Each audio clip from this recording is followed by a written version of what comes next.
To me, the triangle is one of those instruments that kind of gets overlooked by a lot of people as just sort of, it's very simple and it's made of metal and you hit it and you hit it in the right rhythm and that's all there is to it. But there are a lot of really fine details to really great triangle playing, I think, that I kind of just want to share with you today. So this is one of the clips that I use when I play triangle, and you'll notice it has, instead of string, it actually has fishing line that the triangle hangs on. There's two of them.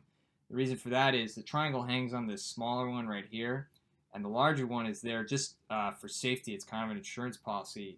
If this small one ever does break, then this other one is going to catch it. It's not going to fall on the floor or something. So the reason I use fishing line instead of just any kind of string is this fishing line is so thin, it's not going to dampen the triangle or anything. So there are these, when there's really beautiful triangle notes in the repertoire or something, you get as much ring as possible, and it's not going to dull the sound at all or anything. So you also want to make sure your string isn't too long when you're playing a triangle. Otherwise, the triangle kind of flies all over the place, it spins around and stuff. So when you hold it like this, it doesn't really have much place to go. It has enough room to freely swing, but it's not going to be too difficult to play, especially if you have something really rhythmic or something. So when you're actually playing the triangle, the positioning you want to use is one where you're holding the triangle up. There's sort of a visual element to this instrument and a lot of other percussion instruments too. But this one, this way, if you kind of hold it in a position where you can see I'm looking through the triangle at the camera or the conductor, and that way I can see the conductor and follow them, and I can see where I'm hitting on the triangle, and so it's all sort of right here. I don't have to move around and work too hard, and that way the conductor can also see that you have the triangle and you're ready to play, and you're making eye contact, and the conductor knows you're going to come in right, which is important. So when you're actually striking the triangle, there's a specific kind of angle that you sort of want to go for that'll get you the best sound. If you strike it straight up and down like this,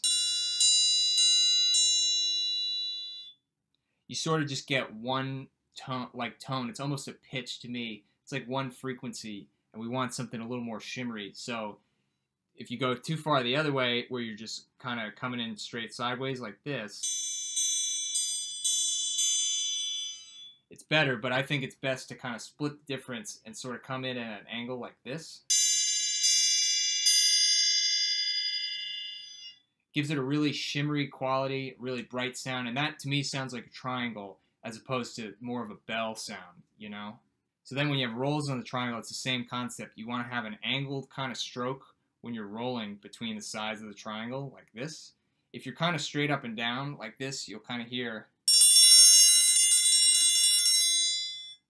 it's kind of a one-dimensional sound. There's just kind of one bell tone. But if you want the bright and beautiful frequencies that this triangle has, you want to angle the roll both sides so that when you're striking it here and up here, you're getting that angle, you're getting those angles of vibration like this.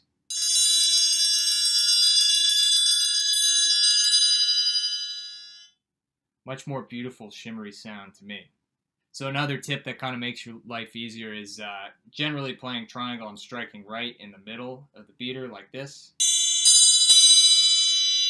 That's good for loud playing. That'll get the triangle really moving and vibrating. But if you have really soft notes that are exposed, it kind of makes your life easier if you back off and play at the tip like this. There's just less mass going into the triangle, and you can actually use a higher stroke, so you don't have to be so delicate, but it'll get you a softer sound. Just sort of a tool in your toolbox to make your life a little easier. So the last thing I want to talk about is rhythmic triangle playing. So rather than just having one beautiful note, or maybe some really one note every measure or something, this is if you have some kind of rhythmic aspect to the triangle. A few ways you can kind of help yourself, set yourself up for success is one. So if you have your triangle grip like this, you're holding the clip like this. If you press your ring finger on the triangle, it dries it up just a little bit. Remember, this is a really beautiful ringing instrument, but if it's rhythmic, you don't want so much ringing that it's not clear, you know, especially if you're playing in a big room like the Holland Center or something. So if I had a rhythm that went like this, but then I just mute just a little bit, just kind of touching it, just dries it up just a little bit.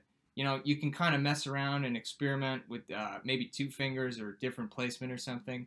But the important thing is that it dries it up and makes it clear. And what it also does is that finger will help stabilize the triangle for when you're hitting it, and it's not swinging all over the place. So like, you see how the triangle, how it starts rotating and stuff. If I have my finger there,